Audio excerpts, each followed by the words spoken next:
Если судебное разбирательство проходило в закрытом режиме, то приглашается годная и резолютивная часть.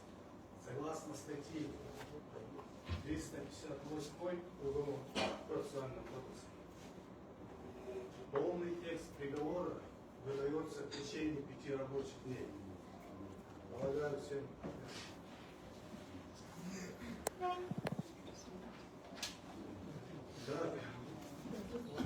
На данный момент дело 75, и конспект Ташиева вносит приговор. Всем подсудимым.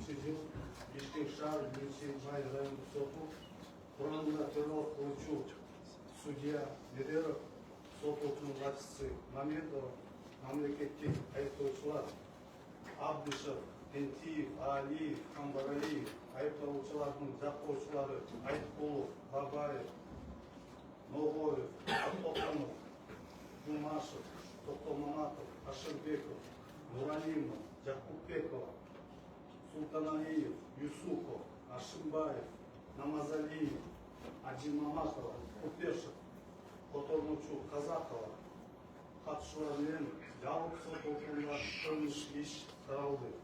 Ал іс бойынша Ташиев Қамшыбек Тыдыршаевич 1968 жылдың 27 сентябрьда Жалал-Абад облысының Сузак районының Баку айылында туылған Улуту Қырғыз Республикасының жараны жоғалту, билінгі, үйбілөлі, убақ болу, іштері, Бишкек шағын Чоңары қайырдың Қожомбергенов көшесінің 2-ші үйінің тұрғыны мұнда сотталған емес, айыптау актісінің көшірмесін өз уақытында алған, іс бойынша башқа жаққа кетпеу тилғат түрінде бөгет қою шарасы таңдалған, Қырғыз Республикасының қылмыс жаза кодексінің 41-ші беренесінің 2-ші бөлігі, 42-ші беренесінің 2-ші бөлігі, 36-ші беренесі, 326-ші беренесі, 40-ші беренесі, 42-ші беренесінің 2-ші бөлігі,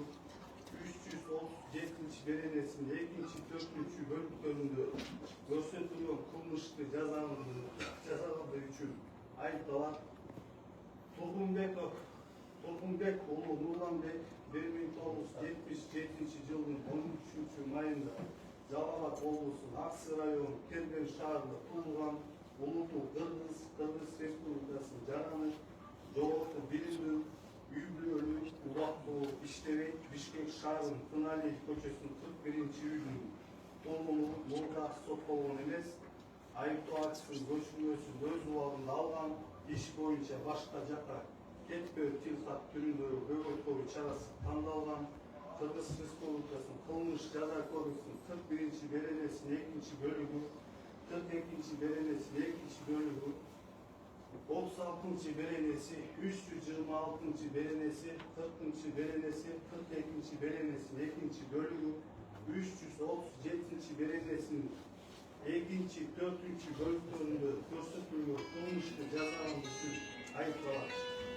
Зулушев Кулманкулов Тоқтаралиевич 1970 жылдың 12 февралында Ош облысының Өзгөн районы Комсомол айылында туылған, Улуту Қырғыз Республикасының жараны жоғалту, билінді, үйбілөлі, убақ болу іштері Бишкек шаарының Бакаев көшесінің 135-ші үйінің тұрғыны мұнда сотталған емес, айыптау актісінің көшірмесін өз уақытында алған, іс бойынша башқа жаққа кетпеу тилғат түріндегі бөгет қою шарасы таңдалған, Қырғыз Республикасының қылмыс жаза кодексінің 41-ші беренесінің 2-ші бөлігі, 42-ші беренесінің 2-ші бөлігі, 36-ші беренесі, 326-ші беренесі, 40-ші беренесі, 42-ші беренесінің 2-ші бөлігі, 337-ші беренесінің 2-ші 4-ші бөліктерінде көрсетілген қылмысты жазаландыру үшін айыпталады. Талғарбеков Бекболот 1955 жылдың 3 мартында Нарын облысының Тоскул районы Дөң Алыш айылында туылған, Улуту Қырғыз Республикасының жараны жоғалту, билінді, үйбілөлі, пенсионер Бишкек шаарының 8-ші районының 46-2 үйінің 34-ші батирдің тұрғыны мұрда сотталған емес, айыптау актісінің көшірмесін өз уақытында алған. Іс бойынша 2026 жылдың 11 февралынан бері қамақта Қырғыз Республикасының қылмыс жаза кодексі 40-ші беренесі, 42-ші беренесі, 2-ші бөлімі, 36-ші беренесі, 326-ші беренесі, 41-ші беренесі, 4-ші бөлімі, 42-ші беренесі, 2-ші бөлімі, 337-ші беренесі, 2-ші, 4-ші бөлімдерінде көрсетілген қылмыстық жазаның үшін айыпталады.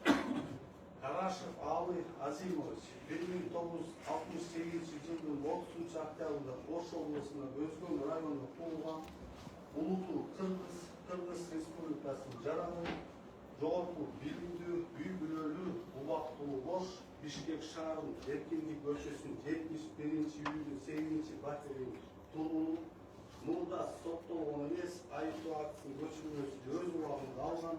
Іс бойынша 2026 жылдың 11 февралдан бері қамақта.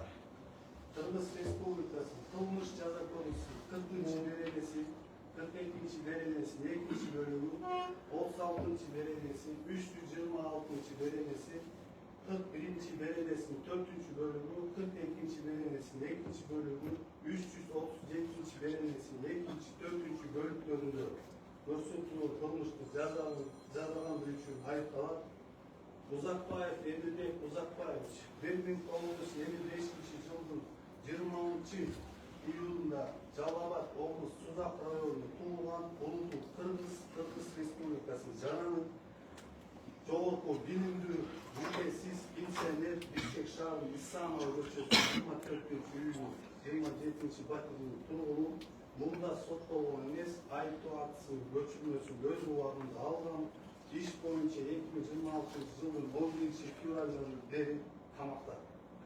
Қырғыз Республикасының қылмыс жаза кодексінің 40-ші беренесі, 42-ші беренесі, 2-ші бөлігі, 16-ші беренесі, 326-ші беренесі, 41-ші беренесі, 4-ші бөлігі, 42-ші беренесі, 2-ші бөлігі, 337-ші беренесі, 2-ші, 4-ші бөліктерінде көрсетілген қылмысты жазалған үшін айыпталады. Асанов Косан Сатарович 1966 жылдың 31 августта Ош облысының Карасу районында туылған, Улуту Қырғыз Республикасының жараны, жоғарғы билимдүү, үй бүлөлүү, пенсионер Бишкек шаарында Байтик Батыр көчөсү 17/2 үйүнүн 3-чү батиринин тургуну, мурда соттолгон, айыптоо актысынын көчүрмөсүн өз убагында алган. Іс бойынша 2026 жылдың 11 февралдан бері қамақта. Қырғыз Республикасының қылмыс жаза кодексінің 40-ші беренесі, 42-ші беренесі, 2-ші бөлімі, 36-ші беренесі, 326-ші беренесі, 41-ші беренесі, 4-ші бөлімі, 42-ші беренесі, 2-ші бөлімі, 337-ші беренесі, 2-ші, 4-ші бөліктерінде көрсетілген қылмысты жазалған үшін айыпталады. Динканбаев Курбанбек Сапарович Қырғыз Республикасының жараны 1960 жылдың 11 июлда Ысыкөл облысының Түп районында туылған, Улуту Қырғыз, жоғарғы билимдүү, үй бүлөлүү, пенсионер Бишкек шаарында Көкжар Жылмасипте Уюкова көчөсүнүн 17 үйүнүн тургуну, мурда соттолгон эмес, айыптоо актысынын көчүрмөсүн өз убагында алган. Іс бойынша 2026 жылдың 11 февралынан бері қамақта. Қырғыз Республикасының қылмыс жаза кодексінің 40-ші беренесі, 42-ші беренесі, 2-ші бөлігі, 36-ші беренесі, 326-ші беренесі, 41-ші беренесі, 4-ші бөлігі, 42-ші беренесі, 2-ші бөлігі, 337-ші беренесі, 2-ші, 4-ші бөліктерінде көрсетілген қылмысты жазалған үшін айыпталады. Іштің ішіндегі материалдарын изилдеп, соттық териштирүү жүргүзүп, Қырғыз Республикасының қылмыс жаза процессуалдық кодексінің 344, 360, 400-ші беренелерин жетекчиликке алып, сот өкүм кылат. Ташиев Камчилек Кыдыршаевич, Тургунбек Улуу Нурланбек, Зулушев Курманкул Kırgız Respublikası'nın Karadeniz 2. bölümü 337. Belediyesi'nin 2. 4. bölümlerinde Cana Talgarbek Bekbolot, Karaşık Ali Azimoviç, Uzakbayev Emirbek Uzakbayeviç, Asanov Kursan Sataroviç, Cana Reykanbayev Kurmanbek Saparoviç, 41. Belediyesi'nin 4. bölümü, 42. Belediyesi'nin 2. bölümü, 337. Belediyesi'nin 2. 4. bölüklerinde görsettiği kılmışlardı, jasolu, günözsüz de tavsın, canavarların hareketlerine bu kılmışların kuramı bolda olduğuna байланышты akbalsın. Taşeyev Kamçıbek Kıdırşayev, Kırgız Respublikası Kılmış Ceza Kodeksi 41. Belediyesi'nin 2. bölümü, 42. Belediyesi'nin 2. bölümü, 36. Belediyesi, 326. Belediyesi'nde gösterdiği kılmıştı жазылуу күнөөлүү деп табылсын, жанага карата мүлктүк конфискациялоо менен 4 жылга эркинден ажыратуу түрүндөгү жазасы белгиленсин. Толгунбек уулу Нурланбек, Кыргыз Республикасы Кылмыш жаза кодексинин 41. Belediyesi'nin 2. bölümü, 42. Belediyesi'nin 2. bölümü, 46. Belediyesi, 326. Belediyesi'nde көрсөтүлгөн кылмышты жасоодо күнөөлүү деп табылсын, жанага карата мүлктү конфискациялоо менен 4 жылга эркиндигинен ажыратуу түрүндөгү жазасы белгиленсин. Зулушев Кулманкул Токтаралиевич, Кыргыз Республикасынын Кылмыш жаза кодексинин 41. Belediyesi'nin 2. bölümü, 42. Belediyesi'nin 2. bölümü, 36. Belediyesi, 326. Belediyesi'nde gösterdiği kılmıştı жасоодо күнөөлүү деп табылсын, жанага карата мүлктү конфискациялоо менен 4 жылга эркиндигинен ажыратуу түрүндөгү жазасы белгиленсин. Талгарбеков Бекболот, Кыргыз Республикасынын Кылмыш жаза кодексинин 40. Belediyesi, 42. Belediyesi'nin 2. bölümü, 36. Belediyesi, 326. Belediyesi'nde gösterdiği kılmıştı жасоодо күнөөлүү деп табылсын, жанына ага карата мүлктү конфискациялоо менен 4 жылга эркиндигинен ажыратуу түрүндөгү жазасы белгиленсин. Карашев Ali Azimoviç, Kırgız Respublikası Kılmış Ceza Kodeksinin 40. Belediyesi, 42. Belediyesi'nin 2. bölümü, 36. Belediyesi, 326.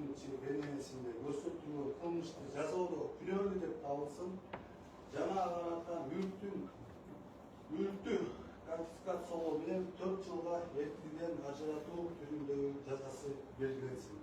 Uzakbayev Emirбек Uzakbayeviç, Kırgız Respublikası Kılmış Ceza Kodeksinin 40. Belediyesi, 42. Belediyesi'nin 2. bölümü, 36. Belediyesi, 326. Belediyesi'nde gösterdiği kılmıştı жасоодо күнөөлүү деп табылсын, жанага карата мүлктү конфискациялоо менен 4 жылга эркиндигинен ажыратуу түрүндөгү жазасы белгиленсин. Асанов Курсан Сатарович, Kırgız Respublikası'nın Kılmış Ceza Kodeksinin 40. Belediyesi, 42. Belediyesi'nin 2. bölümü, 36. Belediyesi, 326. Belediyesi'nde gösterdiği kılmıştı жасоодо күнөөлүү деп табылсын, жанага карата мүлктү конфискациялоо менен 4 жылга эркиндигинен ажыратуу түрүндөгү жазасы белгиленсин. Рейканбаев Курманбек Сапарович, Кыргыз Республикасы Кылмыш жаза кодексинин 40. Belediyesi, 42. Belediyesi'nin 2. bölümü, 16. Belediyesi, 326. Belediyesi'nde gösterdiği kılmıştı жасоодо күнөөлүү деп табылсын, жанага карата мүлктү конфискациялоо менен 4 жылга эркиндигинен ажыратуу түрүндөгү жазасы белгиленсин. Кыргыз Республикасынын Кылмыш жаза кодексинин 67. Belediyesi'ne ылайык жазаны жалгы тартиптеги түзөтүү абактарында өтөсүн. Kırgız Respublikası Kılmış Ceza Kodeksinin 80. Belediyesi'nin 5. bölümünün negizinde öküm nizamlı güçüne girgенге чейин камакта кармоо жөнөтүп, камактагы 1 gün эркиндигинен ажыратуунун 2 gün деген эсеп менен эсептелсин. Эркиндигинен ажыратуу түрүндөгү жазаны өтөө мөөнөтү Талгарбеков Бекболот, Карашев Ali Azimoviç, Uzakbayev Emir Uzakbayeviç, Asana Kursan Sataroviç, Cana Диханбаев Курманбек Сапаровичке 2026 жылдың 11 февралынан тартып эсептелсин. Кыргыз Республикасынын кылмыш жаза кодексинин 82 беренесинин негизинде айыпталуучуларга жалпы 3 жылдык мөөнөткө пробациялык көзөмөл колдонсун. Пробациялык көзөмөл колдонуу аркылуу белгиленген эркиндигинен ажыратуу түрүндөгү жазаны өтөөдөн бошотулсун. Белгиленген пробациялык мөөнөттүн ичинде Ташиев Камчыбек Кыдыршаевич, Тургунбек Нурланбек, Зулушев Курманбек Токтаралиевич, Талгарбеков Бекболот, Карашев Алы Азимович, Узакбаев Эмилбек Узакбаевич, Асанов Курсан Сатарович жана Диханбаев Курманбек Сапаровичке соттун өкүмү мыйзамдуу күчүнө кирген учурда тартып 10 күндүн ичинде жашаган жери боюнча пробация органына келүү, өлкөнүн чегинен чыкпоо, пробация органынын жашаган жери, иши же окуусу жөнүндө ошондой эле алар өзгөргөндүгү тууралуу кабарлоо, каттоо жана профилактикалык маектешүүгө катышуу үчүн айына 2 жолу пробация органдарына келүү талаптары жүктөлсүн. Пробациялык көзөмөлдүн мөөнөтүн эсептеп чыгаруу соттун өкүмү мыйзамдуу күчүнө кирген күндөн тартып башталсын. Пробациялык көзөмөл мөөнөтү соттук өкүм мыйзамдуу күчүнө кирген күндөн тартып эсептелсин. Талгарбеков Бекболот, Карашев Алы Азимович, Узакбаев Эмилбек Узакбаевич, Асанов Курсан Сатарович жана Диханбаев Курманбек Сапаровичке карата камак алуу түрүндөгү өмүр бою чарасы жокко чыгарылсын жана алар сот залынан камактан бошотулуп, аларга карата эч жакка кетпөө жөнүндө тил кат түрүндөгү өмүр бою чарасы колдонсун. Өкүм мыйзамдуу күчүнө киргенге чейин Ашиев Камчыбек Кыдыршаевич, Тургунбек Нурланбек, Зулушев Курманбек Токтаралиевич, Талгарбеков Бекболот, Карашев Алы Азимович, Узакбаев Эмилбек Узакбаевич, Асанов Курсан Сатарович жана Диханбаев Курманбек Сапаровичке карата тандалган башка жакка кетпөө түрүндөгү өмүр бою чарасы өзгөрүшсүз калтырылсын. Өкүм күчүнө киргенден кийин алынып салынсын. Бишкек шаардык 1-май райондук сотунун 2026 жылдын 24 февралында жана 29 апрелинде токтому менен Талгарбековдун атынан катталган Бишкек шаары 8-микрорайон 46/2 үйүн 34-батыри кыймылсыз мүлк жана БМВ X5 үлгүсүндө мамлекеттик белгиси менен 57775B автоунаасы Карашевдин атынан катталган Бишкек шаары Баятоо көчөсү 91-үйүнүн 8-батыри кыймылсыз мүлккө Диханбаевдин атынан катталган Ысык-Көл облусунун Түп районунда Балбай айылында контур 474-476 жана ошондой эле контур 1324 кыймылсыз мүлк жана Леопард 3 деген үлгүсүнүн мамлекеттик белгиси менен 01KG088 ДКС деген автоунаасына Зулушевдин атына катталган Ош облусу Өзгөн районунун Мырза Аке айылында аты жок көчөсүнүн кыймылсыз мүлкүнө коюлган камактар, аресттер жокко чыгарылсын. Буюм далилдер, DVD дисктер, жазма жана башка далилдер кылмыш ишинде сакталсын. Өкүмгө наразы болгон тарап 30 сутканын ичинде апелляциялык тартипте Бишкек шаардык сотуна даттануу же сунуштарма берүүгө укуктуу болчу.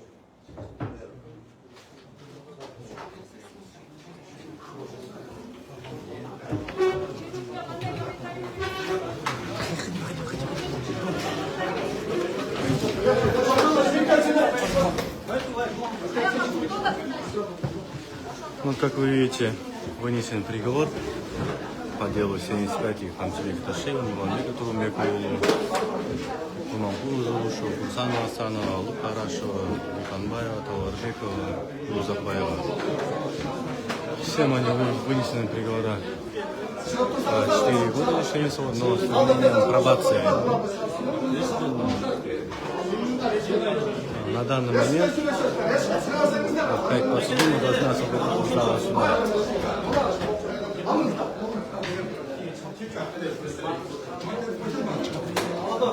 Как вы видите, их скоро должны освободить из зала суда.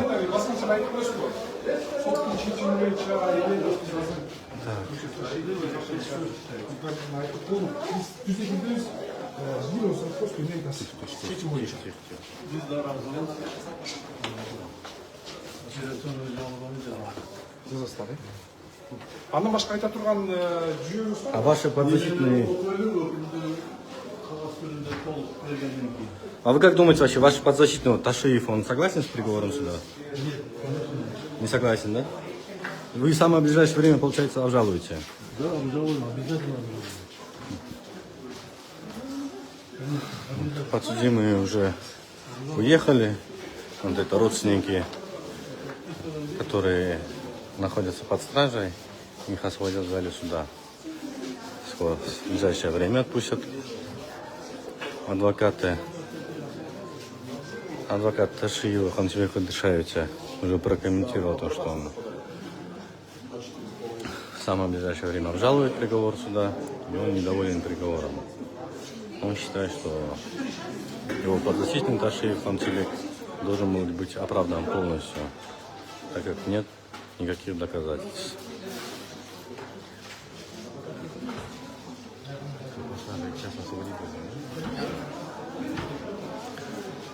Минут, наверное, через 15-20 освободят из-под стражи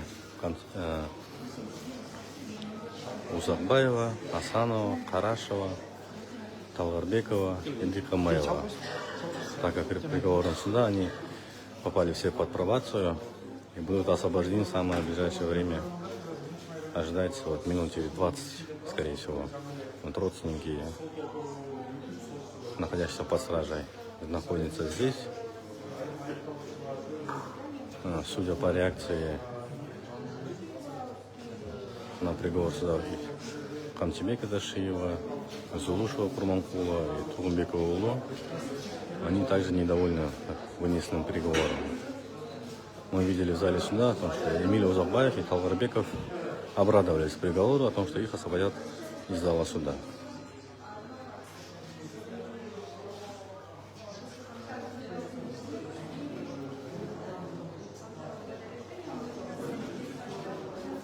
Напомню, что на данный момент только что был оглашен приговор по делу 75, где главными подсудимыми проходят бывший глава ГКМ Хамтимбек Ташиев, бывший генеральный прокурор Казахстана Курманкул Золушев и бывший спикер Делового Кенеша Нурланбек Тургунбеков. Также под стражей находились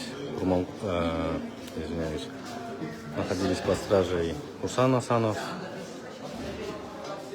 Эмильбек Узакбаев, Уланбек Дикамбаев, а также общественный деятель Талгарбек Бекбулотов.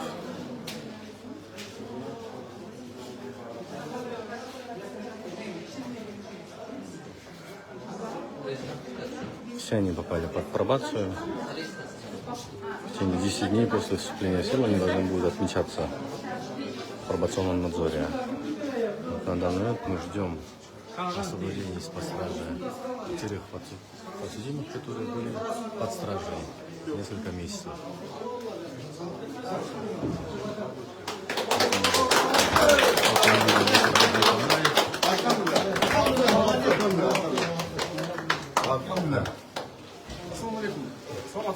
Также выйдет, мы сейчас ждем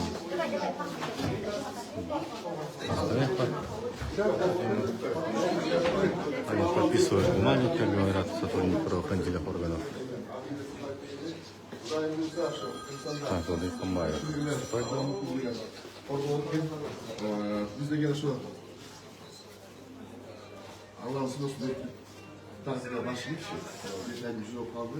Но ошоларга биздин ниетибиз түз. Кыргызстанда деген турктук болуп, өнүгүү болуп, мамлекеттен тынчтык болуп, анан мондай кол болмакта Құрылғандар деген аз болсын да.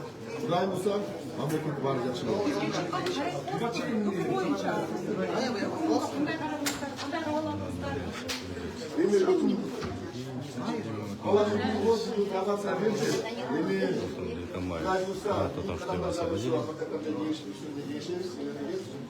Biz şuradaki geçen içinde var. Bu mesele özümüzün boyunca dalizde, Tunç boyunca dalizde verdik. Annem Gülay Musa, Agir Sinler, Lokalistan'da şu mizan işteki, bana sok degen bunu aşık aydın şu çizgi buldak koydu.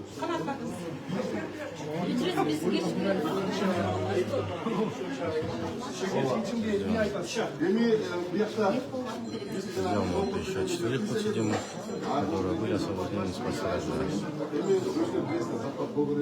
Anne niyet de yok. Biz daha önce şu çeşitli gibi ne yapalım? Şu çeşitli zaten şu memleketi hizmet ana şu birlikte olup görgen. Men oylardan şu belirlenen taraflar oluştu. Geçmiş bir şey. Olmayacak 25 kişi işte. Buna ben bugün açık açıklamaya Allah bunu ben de gel varıp benim çakmıştı ben varıp kol koyup verdim bir git kalmıyordu. Ben çok arkada bazı gündü ben yaptım. А сиз эмнеге кол коюп атканыңызды окуган жоксуңузбу? Ben yürüyüş emesmiyim, lingüist emesmiyim. Ben de şu kaybımını kolda öyle Prezident Santaçak Parti kolda şu niyette kol koyup verdim. Rahmat. İnşallah. Забирать. А, не туда. Вам на улицу надо.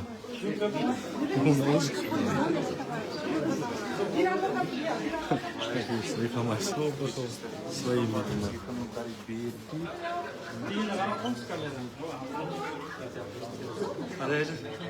Все, прямой дочек.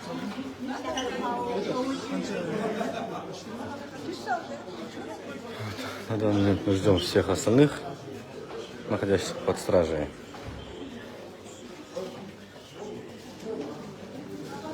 Напомню, что около 10 минут назад был вынесен приговор по делу 75, где были главными подсудимыми Камчыбек Ташиев, Курманкул Зулушев, Нурламбек Тургунбекулу, Курсан Асанов, Узакбаев, Бекбол Талгабеков, Дыйханбай. Все они были осуждены, признаны виновными пробацией.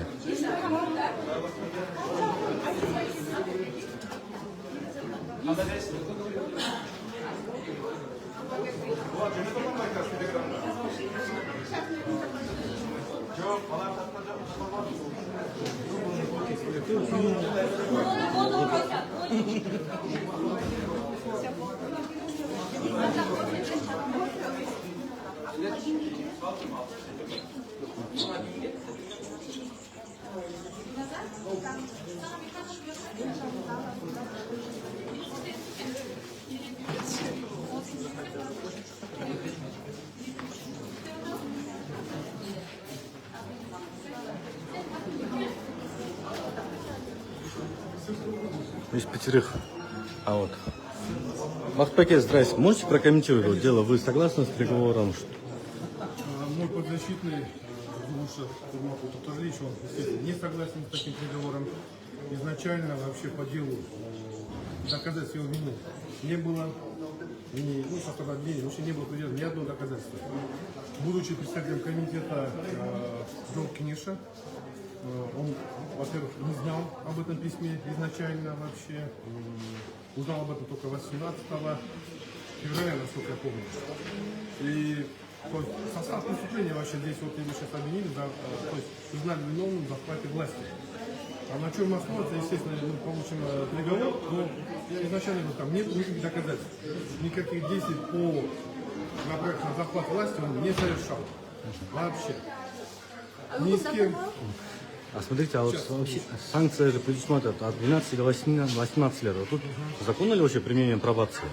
Ну, видите, приговор выносится от имени Турецкой Республики, судьи, который является представителем судебной власти. И после получения приговора, естественно, мы сами дадим, как участники, свою правовую оценку. Но в любом случае с обвинительным приговором не согласны, будем обжаловать его в апелляционной инстанции обязательно. Спасибо большое. Кыргызчада учкай, пожалуйста. Так, ну вот ждем. Мен жактоомдогу Это был у нас только что Бактыбек Джумашев, адвокат бывшего генерального прокурора Курманкулова Залушева, который также заявил о том, что он не согласен полностью с приговором суда вынесенного, и они намерены обжаловать. На данный момент мы продолжаем ждать уже четверых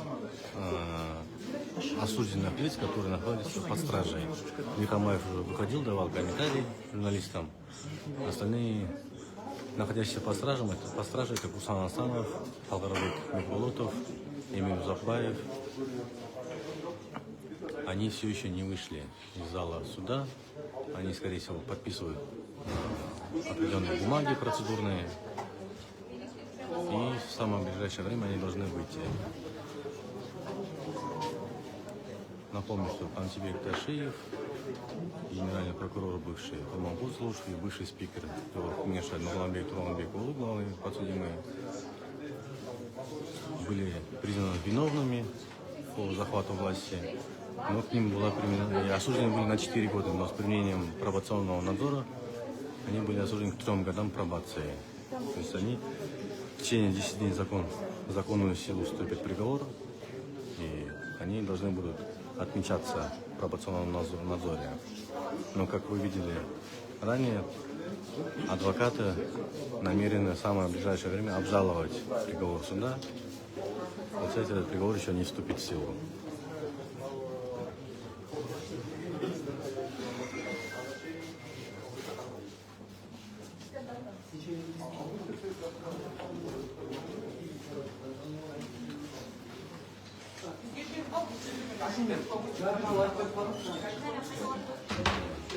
Он оттуда выйдет, находящийся под стражей.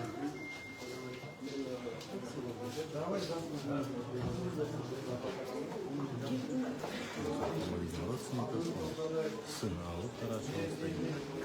Здесь находился сын Курсан Асанова. Также родственники Гамбаева и Алгарбекова.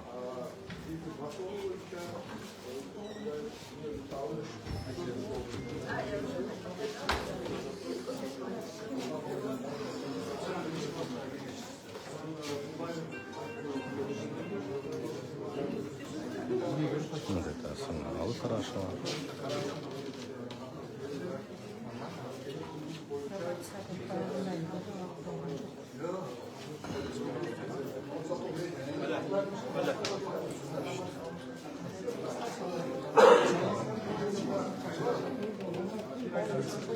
Процедурные моменты затягиваются, видимо.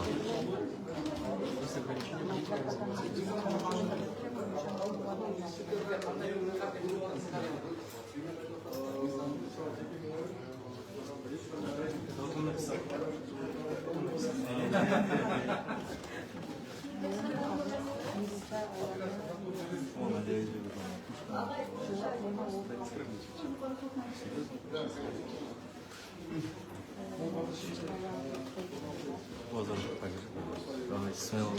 Как говорили.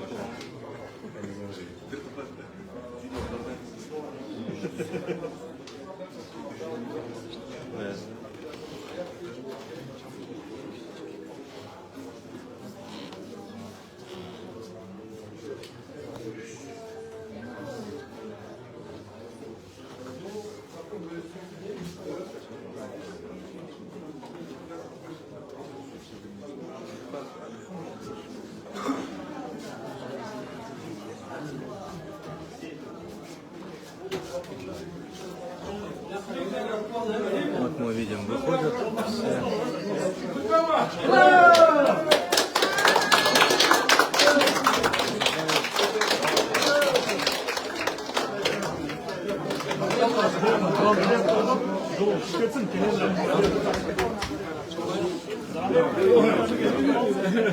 Комментарий беріп қойғойсыз ба? Ол іш бойынша. Комментарий, без комментариев. Без комментариев. По вынесенному приговору, что вы думаете? Все, они освобождены были.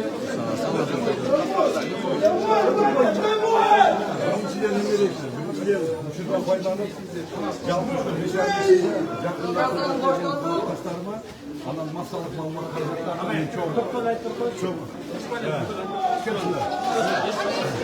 Birinci gedekte buna adı 5 ay ötüp ketmeyse beyin çok mu? Kaç oldu diye.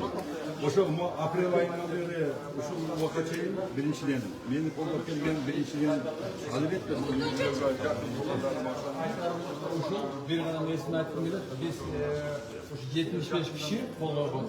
Büyük Paris prezidenti Sadır Japar'ı kollagan adamlar olçubuz. 500'den prezidenti kollagan adamlarımız oşul Paris'te kaldık. Bizden buna qandaydır bir dengede qo'yib, haqiqat chiqayotganimizda bu Sadır Japarov'dan yürüyotgan siyosati deb bilamiz. Qilmishining mazmuni bo'yicha tilga qarshi qo'l qo'ygandan байланыштуу hech narsa ayta olmayman. Siz günөөңүздү мойнуңа аласызбы? Бийликти күч менен басып даярдык көрүп. Yo'q, men aytib o'tmayman. Men qilmish ishi bo'yicha hech narsa aytib bera olmayman. Азыр günөөңүздү мойнуңузга аласызбы? Günөөңүздү мойнуңузга аласызбы?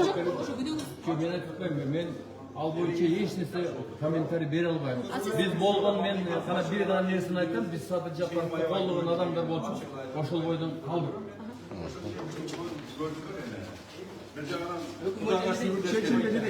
Çeçimde birinci bu sulu alacak kanala kalan sulu olsa. Yuridikal bağlı kapaçılığım yok.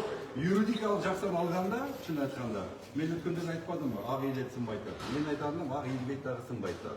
Sebep degende şunun tastavıda kuramı da çok da. Bayladım men. Şunu aytkanda buna adı bu bütünsüz neme oldu, çeçim oldu. Qanday hukm chiqadi? Адам баласы жакшы үмүт кылат билесиздер. Мен бүгүн бүтөт деген ойлогон жокмун. Бул чагылганда тездик менен болду. Ой ар кандай жакка кетти. Чын айтканда. Мага койгон кылмышты мына Чынар Жакыпбеков айтып атса керек, закрытый болсо дагы жабык кылмыштын. Өтө оор кылмыштын эки беренеси болгон. Бул менин билишимче мына уже койгон 4-күнчү жол ушундай беренелер оор кылмыштар койду да. Бүгүнкү чечим бир жагынан жакшы болду. Жакшы болгону биринчиден сиздер менен көрүшкөнү. Ең негізін айтқанда, мен біріншіден жаратқанның алдында, үй бүлөм алтында, анан елдің астында жүзім жарық болды. Мыйзам бойынша сөйлесек, сіз мақұлсыздың қоймайсыз ба? Екінші қайсы? Қойылған айып бойынша Соттың шешіміне. Кейін оны мен ойлап отырмын, адвокат айтып өте жақсы болсын, айтып өте жақсы болсын. Эми фигуранtsыз да. Bir дағы мен баштан аяғына чейін тергөө күтіп отқанда дағы 8 миллион тыншымен жалғыз ғана мен ғана айыптоо қорытындысына қол қойған емесмін. Күнөөнү дагы мойнума таптакыр алган элем. Өкүмдө да атанасызбы? Себеби деген сөзсүз түрдө. Сөзсүз түрдө. Мен ушундай айтайын. Как вы видели, все подсудимые намерены обжаловать приговор суда, вынесенный сегодня в Первомайском районном суде Азиретом Медеровым. И никто не согласен. При этом все заявляют о том, что поддерживают политику и вообще главу государства Садыра Жапарова. На данный момент уже 10 ночи приговор был вынесен. Спасибо, что были с Кактус Медиа. Читайте Кактус Медиа. Всем всего доброго.